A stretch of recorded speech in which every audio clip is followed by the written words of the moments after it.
یہ میری زندگی کی بہت بڑی ڈیل تھی۔ میرے سامنے رکھے شیشے کی ٹیبل پر 5 لاکھ کا چیک رکھا تھا۔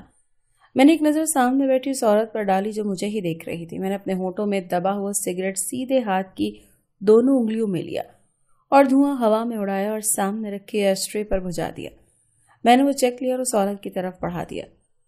آپ کی شان و شوکت دیکھ کر مجھے تو لگا تھا کہ میرے اس کام کی رقم مجھے کچھ معقول ملے گی، لیکن اونچی دکان کا یہ پھیکا پکوان تو مجھے کچھ زیادہ ہی پھیکا لگ رہا ہے۔ میں نے چیک پر درج رقم دیکھ کر کہا۔ وہ عورت بولی کہ یہ ایڈوانس ہے، باقی کے 32 لاکھ کا چیک کام ہونے کے بعد ملے گا۔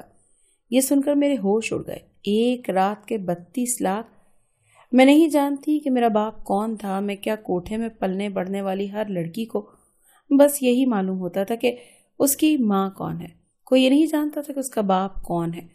میں نے جب ہوش سنبھالی تو مرجان بیگم کو دیکھا تھا، گا کر اپنے وہ عورت جو خود کو میری ماں کہتی تھی، تیز میک اپ کیے منہ میں پان دبائے رکھتی، ہارمونیم اور ڈھول کی آواز شام ڈھلے ہی شروع ہو جاتی تھی۔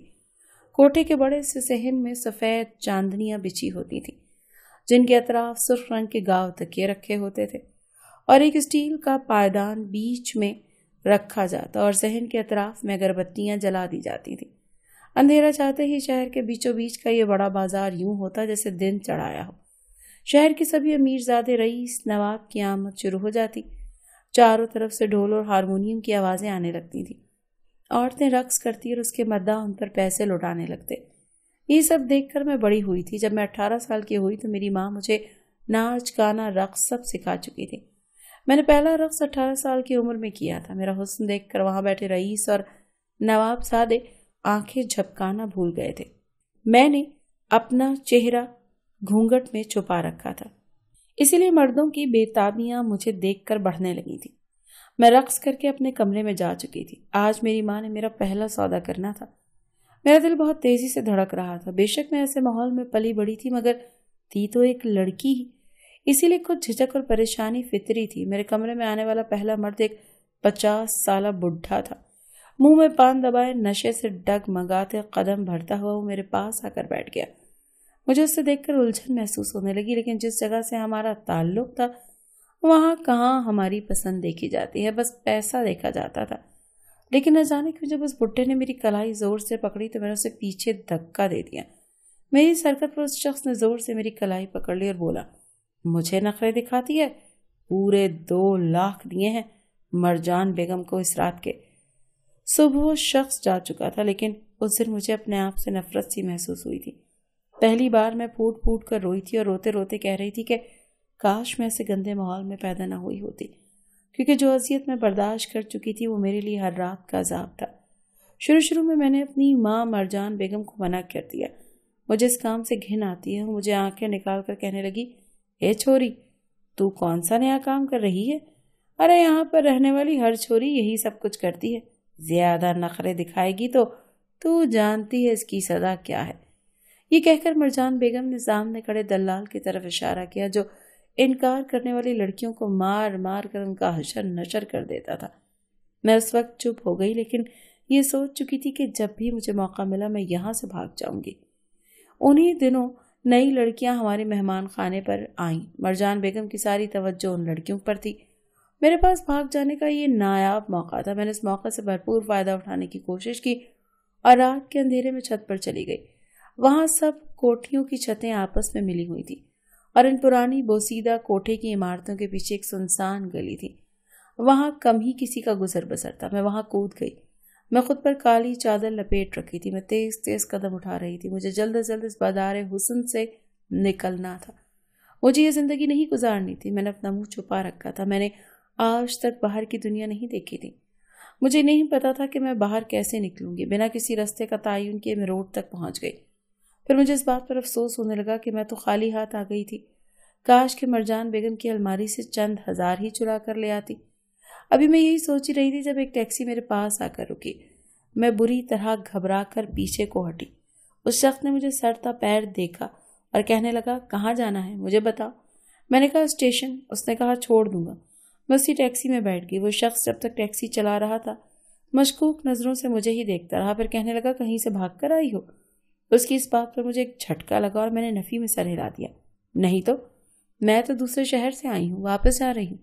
وہ میرا حلیہ دیکھنے لگا۔ آج میں نے ہی شام کو رقص کیا تھا، اسی لیے ابھی تک فینسی میکسی میں ملبوس تھی۔ اسے اپنی ٹیکسی اسٹیشن کے پاس کھڑی کر دی۔ میں نے فوراً سے پچھلا دروازہ کھولا اور نیچے اتر گئی۔ وہ کہنے لگا، اے لڑکی، میرے پیسے دو، پورے 300 روپے۔ میں نے کہا، میرے پاس کوئی پیسے نہیں۔ یہ سننا تھا کہ وہ شخص ہتے سے اکڑ گیا، مجھ پر چیخنے چلانے لگا۔ اس شخص کے شور شرابے پر وہاں لوگ اکٹھے ہو گئے۔ وہ کہنے لگا، بنا پیسے دیے یہ لڑکی میری ٹیکسی میں بیٹھ گئی اور اب کرایہ مانگ رہا ہوں تو کہہ رہی ہے پیسے نہیں ہیں۔ وہاں موجود لوگوں میں ایک نوجوان بھی تھا جو دیکھنے میں کافی امیر لگ رہا تھا۔ میں رونے لگی تو اس نوجوان نے ٹیکسی والے کو پیسے دے دیے اور مجھ سے کہنے لگا، تم کون ہو؟ میں نے کہا، مجھے ٹرین کا ٹکٹ لے دو، مجھے کسی دوسرے شہر جانا ہے۔ میں ابھی اس سے بات کر ہی رہی تھی جب ایک گاڑی وہاں آ کر رکی اور جو شخص گاڑی سے نیچے اترا اسے دیکھ کر میں اپنے ہوش کھو بیٹھی۔ وہ میرے ہی کوٹھے کا دلال تھا، مجھے خونخوار آنکھوں سے دیکھ رہا تھا۔ اس نے مجھے بازو سے پکڑ کر گاڑی میں دھکیلا۔ میں واپس اسی جہنم میں جا چکی تھی۔ مجھے اس دلال نے بہت مارا، یہاں تک کہ میرا چہرہ تک بگاڑ کر رکھ دیا۔ میرے ہاتھوں پر جلتے کوئلے رکھ دیے گئے۔ میں بلبلا اٹھی تھی۔ مرجان بیگم کو خود کو میری ماں کہتی تھی، ایک سفاک عورت تھی۔ کہنے لگی، اب اگر بھاگنے کا سوچا تو اس سے زیادہ برا حال کروں گی۔ میرا بھی زخم بھی ٹھیک نہیں ہوئے تھے کہ ایک رات مرجان بیگم نے گاہک کو بھیج دیا۔ اسے دیکھ کر میں حیران رہ گئی۔ وہ وہی نوجوان تھا جسے میں اسٹیشن پر ملی تھی، جس ٹیکسی والے کو میرا کرایہ دیا تھا۔ کہنے لگا، تو تم یہاں سے بھاگ کر جانا چاہتی تھی؟ میں نے سر ہلایا۔ وہ میرے زخمی چہرے کا تعصب سے دیکھنے لگا۔ کہنے لگا، یہ لوگ تو بہت ظالم ہیں۔ میں نے کہا، مجھے ان لوگوں سے رہائی دلوا دو، میں تمہاری احسان مند رہوں گی۔ وہ کہنے لگا، یہ اتنا آسان نہیں ہے، میں ایک فلم ڈائریکٹر ہوں، تم چاہو تو تمہیں فلم کی ہیروئن بنا سکتا ہوں۔ جب تمہارے پاس بہت پیسے آ جائیں گے تو تم یہاں سے چلی جانا۔ مجھے اس شخص کی بات ٹھیک لگی، لیکن میں نہیں جانتی تھی کہ میں ایک دلدل سے نکل کر دوسری دلدل میں جا رہی تھی۔ اس شخص نے جب مرجان بیگم سے بات کی تو وہ خوشی سے مان گئی، لیکن میں نہیں جانتی تھی کہ ایک فلم بنانے کے لیے مجھے کتنے قرب سے گزرنا پڑے گا، کتنے لوگوں کے ساتھ راتیں کالی کرنی پڑیں گی۔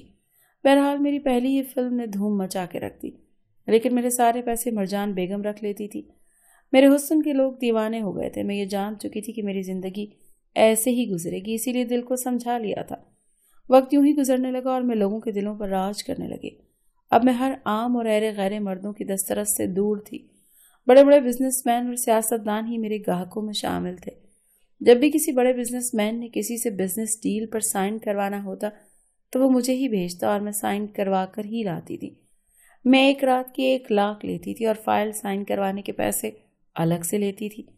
انہی دنوں الیکشن کا شور اٹھنے لگا، اسی لیے میری مانگ بھی بڑھ گئی، کیونکہ اکثر نئے اچھوتے سیاستدان ٹکٹ لینے کے لیے میرا استعمال کرتے تھے۔ اس دن میں ایک سیاستدان کے فارم ہاؤس پر جا رہی تھی۔ اس کا ڈرائیور مجھے لے کر جا رہا تھا۔ آج موسم بھی کافی خوشگوار تھا۔ جب سے میں نے اس لائن میں قدم رکھا تھا بہت سے لوگوں سے میرے تعلقات بن چکے تھے۔ اب میں صرف بڑے بڑے بزنس مین اور سیاستدانوں کے پاس ہی جاتی تھی۔ ان کے بڑے بڑے محلات جیسے گھر دیکھ میرا دل بھی ہواؤں میں اڑنے لگتا۔ پیسے کی چمک ہی شاید کچھ ایسی ہوتی ہے۔ میں انہی سوچوں میں گم تھی جب گاڑی فارم ہاؤس کے اندر داخل ہوئی۔ وہ فارم ہاؤس اتنا خوبصورت بنایا گیا تھا کہ میں دیکھ کر آنکھیں جھپکنا ہی بھول گئی تھی۔ سوئمنگ پول بھی سائڈ پر بنا ہوا تھا۔ گاڑی پورچ میں کھڑی ہوئی تھی تو ایک ملازم نے گاڑی کا پچھلا دروازہ کھولا۔ مجھے لگا میں کوئی بہت خاص شخصیت ہوں۔ میں لہنگا پکڑ کر گاڑی سے نیچے اتری اور اونچی ایڑی والی ہیل پہنے ٹک ٹک کرتی گھر کے اندر چلی گئی۔ گھر کے آتا یوں لگتا تھا جیسے تاج محل ہو۔ مجھے لاؤنج میں بٹھا دیا گیا۔ مجھے فون کر کے یہاں بلایا گیا تھا۔ جس شخص نے مجھے یہاں بلایا تھا میں نے اب تک اسے دیکھا نہیں تھا۔ شام کا اندھیرا پھیل رہا تھا۔ ایک ملازمہ جوس کا گلاس پکڑے میرے پاس آئی۔ ابھی میں جوس پی ہی رہی تھی کہ سامنے سے ایک انتہائی سمارٹ خوبصورت سی عورت چلتی ہوئی آئی جو یقیناً اس فارم ہاؤس کی مالکہ تھی۔ مجھے حیرت ہوئی۔ آج سے پہلے جدھر بھی گئی تھی وہاں پر مرد حضرات نے ہی میرا استقبال کیا تھا، مگر یہاں کچھ الٹا ہی حساب لگ رہا تھا۔ ذہن میں کئی طرح کے خیالات آ رہے تھے کہ شاید یہ عورت کچھ اور مجھ سے چاہتی ہو۔ میں کچھ تذبذب میں پڑ گئی، یا پھر کہیں اس نے اپنے شوہر کے فارم ہاؤس پر اچانک سے چھاپا ہی نہ مارا ہو اور مجھے بھی ذلیل کر کے یہاں سے نہ نکال دے۔ میرا دل اس وقت بہت زوروں سے دھڑک رہا تھا۔ میں نے آدھا جوس کا گلاس واپس سامنے رکھے شیشے کے ٹیبل پر رکھ دیا اور کھڑی ہو گئی، لیکن وہ عورت میرے پاس آ کر مجھے بیٹھنے کے لیے کہنے لگی۔ بات وہ نارمل انداز سے کر رہی تھی، میرا حال احوال پوچھنے لگی۔ چہرے پر بھی جارحانہ تاثرات نہیں تھے، اسی لیے میں بیٹھ بھی گئی۔ اس کے بعد چند چشاف اس عورت نے مجھ پر کیا، میں حیران رہ گئی۔ کہنے لگی، کہ اس نے مجھے یہاں بلایا ہے۔ یہ سن کر میں کچھ پل کے لیے دنگ سی رہ گئی۔ کوئی بھی عورت ایسی دیالو تو نہیں ہو سکتی، اپنے شوہر کے لیے خود سے ایک باہر کی عورت کو گھر بلائے۔ مجھے سمجھ نہیں آ رہا تھا کہ اس سے کیا بات کروں، کیونکہ مجھے تو ایک سیاستدان کا نام بتا کر ہی یہاں بلایا گیا تھا۔ جب میں چپ رہی تو بات کا آغاز اس عورت نے کیا۔ کہنے لگی، میں نے ہی تمہیں اپنے شوہر کا نام لے کر بلایا ہے۔ میں نے تمہاری بڑی تعریفیں سنی ہیں۔ میرا شوہر ایک سیاستدان ہونے کے ساتھ ساتھ ایک کامیاب بزنس مین بھی ہے، اور وہ کیا اور کدھر کدھر گل کھلاتا ہے میں اسے بحث میں نہیں پڑوں گی۔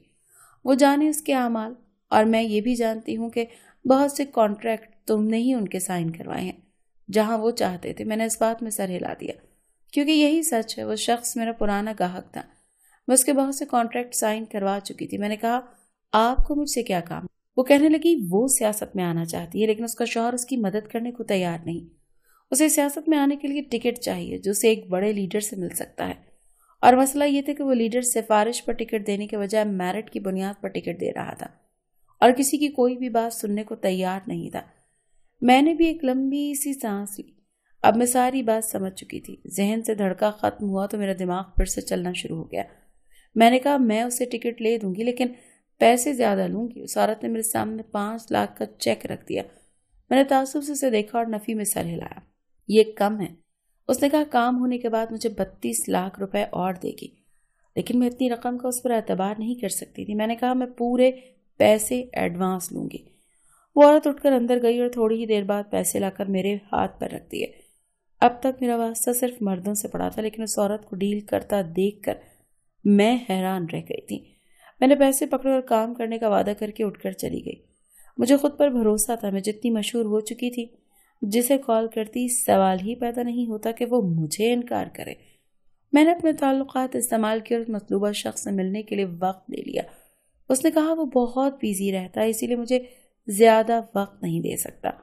میں نے کہا، مجھے بس ایک ملاقات کرنی ہے۔ مجھے اپنے حسن پر بے حد ناز تھا۔ میں جانتی تھی کہ میں ایک بار اس شخص سے ملوں گی تو اسے اپنا اسیر بنا لوں گی۔ اس شخص نے بڑی مشکل سے مجھے ایک بہت بڑے ہوٹل کے ریسٹورانٹ میں بلایا، وہ بھی شام کی چائے پر۔ میں بلیک کلر کی ساڑی پہنے بہت دل سے تیار ہو کر گئی تھی۔ میں وقت مقررہ پر پہنچی تو سامنے وہ شخص اپنے گارڈز کے ساتھ پہلے سے موجود تھا۔ مجھے دیکھتے اس نے گھڑی پر نظر ڈالی۔ جب تک میں اس کی ٹیبل پر پہنچی وہ مجھے کہنے لگا، آپ 5 منٹ لیٹ ہیں مس۔ میں سامنے بیٹھ گئی۔ وہ شخص بھی میرے مقابل کرسی پر بیٹھ گیا۔ دیکھنے میں کافی ینگ تھا، لیکن زیادہ پروٹوکول میں نہیں تھا۔ اس نے قیمتی قسم کا لباس پہن رکھا تھا۔ میں نے اس کے گارڈز کی طرف دیکھا اور کہا کہ میں آپ سے اکیلے میں بات کرنا چاہتی ہوں۔ میری بات کو سمجھتے ہوئے اس نے گارڈ کو اشارہ کیا جو مجھے اس ہوٹل کے کمرہ نمبر 415 میں لے گیا۔ میں کمرے میں بیٹھ کر انتظار کرنے لگی، مگر کوئی نہ آیا۔ تھوڑی دیر بعد کمرے میں ایک سائڈ کی دیوار اپنی جگہ سے ہلتی ہوئی محسوس ہوئی۔ میں حیران رہ گئی کہ وہی شخص اب میرے کمرے میں موجود تھا، جہاں تھوڑی دیر پہلے ایک مضبوط دیوار نظر آ رہی تھی۔ اب وہاں سے پیچھے کا منظر صاف دکھائی دے رہا تھا۔ وہ میرے پاس آ کر بیٹھ گیا۔ میں نے اپنے آنے کا مقصد بیان کیا۔ میں نے کہا، مجھے الیکشن لڑنے کے لیے ایک ٹکٹ چاہیے، اس کے بدلے جتنی راتیں آپ چاہیں میں آپ کے نام کر سکتی ہوں۔ میری بات سن کر اس کے چہرے کی رنگت سرخ ہو گئی۔ کہنے لگا، اگر تم عورت نہ ہوتی تو میں تمہارے منہ پر بہت زور کا تھپڑ مار دیتا۔ شرم نہیں آتی تمہیں مجھ سے اس قسم کی باتیں کرتے ہوئے؟ یہ سن کر تو میں دم بخود رہ گئی تھی۔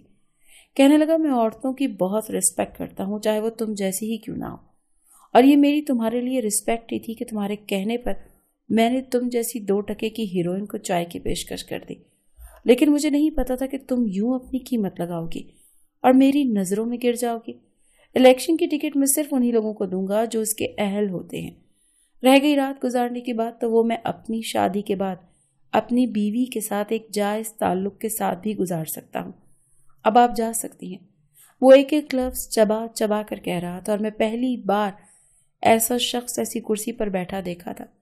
میری آنکھوں سے آنسو جاری ہو گئے۔ میں نے کہا، مجھے بس میرے ایک سوال کا جواب دے دیں، ہم 2 ٹکے کی لڑکیوں کو 2 ٹکے کا بنانے والا کون ہے؟ میری بات پر وہ مجھے غور سے دیکھنے لگا۔ میں نے کہا، شاید آپ کے پاس اس کا جواب نہیں ہے۔ آپ اگر واقعی ملک کے ساتھ مخلص ہیں تو پہلے بازار حسن کو ختم کریں۔ آپ عورت کو عزت دینے کی بات کرتے ہیں تو سب سے پہلے کوٹھے میں بیٹھی عورتوں کو عزت دینے کی کوشش کریں، لیکن آپ جیسے دولت مند کی ہوس کا نتیجہ ہے یہ بازار اب تک قائم ہے۔ ایسی عورتوں کی کفالت کریں جو اپنے اور اپنے گھر والوں کا پیٹ بھرنے کے لیے اپنا تن بیچنے پر مجبور ہیں، ایسے مردوں کی گردنیں اڑاتے ہیں جو عورت کو بکنے پر مجبور کرتے ہیں۔ میں بھی عزت سے جینا چاہتی تھی، مگر بدکاری سے انکار کرنے پر مجھے مارا جاتا رہا۔ بھاگنے کی کوشش کی تو مجھے مار مار کر زخمی کر دیا گیا۔ کوئی پوچھنے والا نہیں تھا۔ آپ عزت کی بات کرتے ہیں، میں آپ سے پوچھتی ہوں کہ آپ اپنی عزت مجھ جیسی 2 ٹکے کی لڑکی کو بنانا چاہیں گے؟ یقیناً نہیں، کیونکہ ہم جیسی لڑکیوں کو آپ جیسے مرد صرف دل بہلانے کے لیے استعمال کر کے پرانے ٹشو پیپر کی طرح پھینک دیتے ہیں، اور بیوی بنانے کے لیے آپ کو ایک اونچے خاندان کی عزت دار لڑکی چاہیے ہوتی ہے، جس کے ساتھ قدم سے قدم ملا کر آپ کو فخر محسوس ہو۔ یہ کہہ کر میں رکی نہیں تھی، وہاں سے واپس چلی گئی۔ میری آنکھوں سے مسلسل آنسو بہ رہے تھے۔ حیرت کی بات تھی کہ اس شخص نے میری بات خاموشی سے سنی تھی۔ اس عورت کے پیسے اسے لوٹا دیے، 4-5 دن کسی کام پر نہیں گئی، اپنے اسی بوسیدہ کمرے میں بیٹھی رہی۔ سوچا تو یہی تھا کہ 32 لاکھ ملیں گے تو اماں کو نہیں دوں گی، ایک کمرے کا صحیح لیکن اپنا گھر لے لوں گی، لیکن میرے نصیب میں شاید یہ سب لکھا ہی نہیں تھا۔ 4 دن بعد پولیس کی ایک ریڈ ہوئی، سب لڑکیوں کو دارالامان میں بھیج دیا گیا، دلالوں کو جیل کی سلاخوں کے پیچھے بند کر دیا گیا۔ میں حیران تھی کہ یہ سب ہو کیا رہا تھا۔ کچھ دن بعد وہی لیڈر خود دارالامان میں آیا اور میرے سامنے کھڑا ہو گیا۔ کہنے لگا، میں آپ سے نکاح کرنا چاہتا ہوں اگر آپ کو اعتراض نہ ہو، اور بے فکر رہیں، وہ نکاح خفیہ نہیں ہوگا۔